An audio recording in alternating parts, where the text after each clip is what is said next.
Hey, Soften here. Today I went out to the theater to see Mickey 17, and now I want to tell you about it. Mickey 17 is a sci-fi comedy drama about a guy signing up to be a lab rat in space. The story is based on a novel called Mickey 7 and was adapted into a screenplay by Bong Joon-ho. He also directed the film, which stars Robert Pattinson, Mark Ruffalo, and Naomi Ackie. The story follows a fairly average human called Mickey Barnes. Mickey and his friend take out a loan with a vicious gangster back on Earth and can't repay it. In hopes of evading their debtor, Mickey and his friend sign up for a space mission to colonize a new planet. While his friend gets a decent job as a pilot, Mickey gets stuck as an expendable. Expendables are people who have their memories and genetic data stored who are then sent out to take on dangerous tasks. When they die, they're reborn via a printing process that creates a new clone body for them. Mickey dies over and over again until something goes wrong and there ends up being multiple Mickeys at the same time. The only problem is that it's illegal to have multiple clones, and the punishment is death.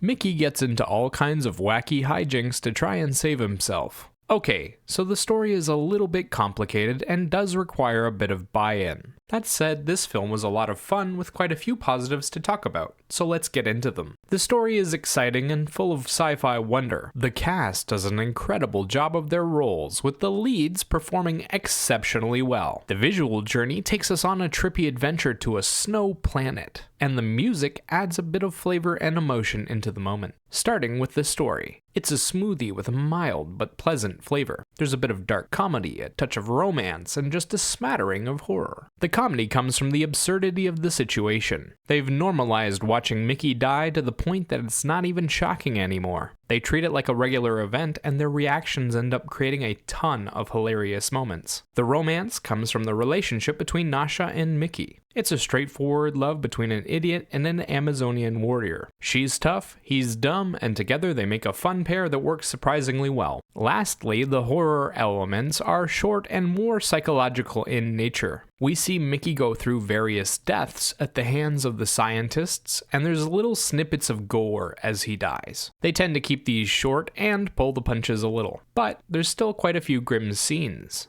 Cast-wise, the film spends most of its time with Robert Pattinson as Mickey 17 and Mickey 18. As 17, Pattinson is a timid and meek person who does his best to please others. He thinks that what he's going through is punishment and accepts his fate willingly. As 18, Pattinson gets to play the complete opposite character. He's brash and aggressive with a strong will to live, and he doesn't want any old life. He wants to be King Cheese and enjoy every moment of it. Pattinson gets to play off of himself in quite a few scenes and does an incredible job. Obviously, you can tell it's the same actor, but the characters feel like entirely different people. Their voice and how they speak is different. They move differently. They even seem to have different ways to feel the same emotion. Pattinson makes 17 and 18 feel like two distinct souls and plays both of their emotional journeys in a believable manner. He also shows off great chemistry with Naomi Ackie using both personalities. Outside of Pattinson, there's a lot of great performances that don't get quite enough time to be exceptional,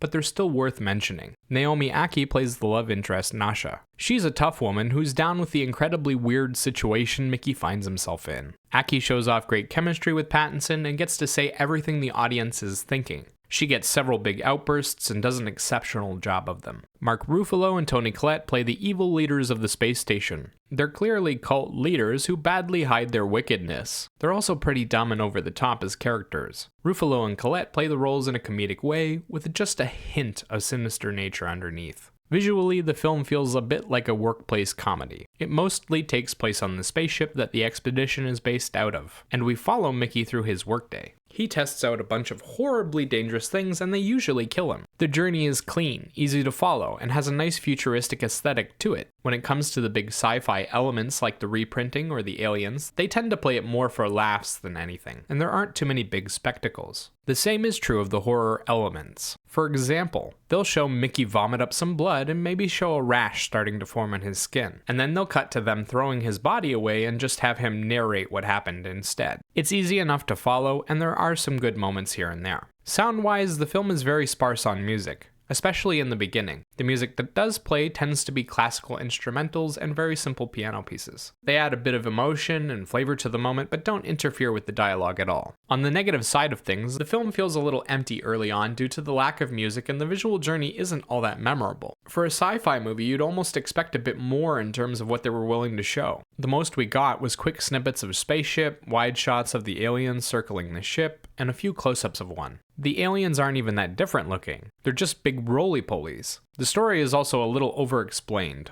with Mickey giving out constant exposition blasts and the film stopping to do flashback narrations. It just didn't need that much explanation, and most of the explanations were a little weak anyway. The message gets lost a little bit in the third act, too. It's clearly about trying to explore what being human means, but they dropped an entirely different story into the third act, seemingly just to make use of their villains. It feels a little overstuffed. Personally, I enjoyed Mickey 17. I thought it was a nice little jaunt into the topic, and Robert Pattinson does a surprisingly good job of making the dual role work. I laughed really hard at Steven Yeun's character too. I kept waiting for him to be a friend, but he really was the worst person. The story was fun but didn't take itself too seriously. The cast did a great job, and the visual journey and soundtrack are decent. It's not winning any awards, but it is a fun film. As for a rating, I'd give this film a 6 out of 10. Remember, those are just my thoughts on the film. Let me know what you think in the comments below. Bye-bye.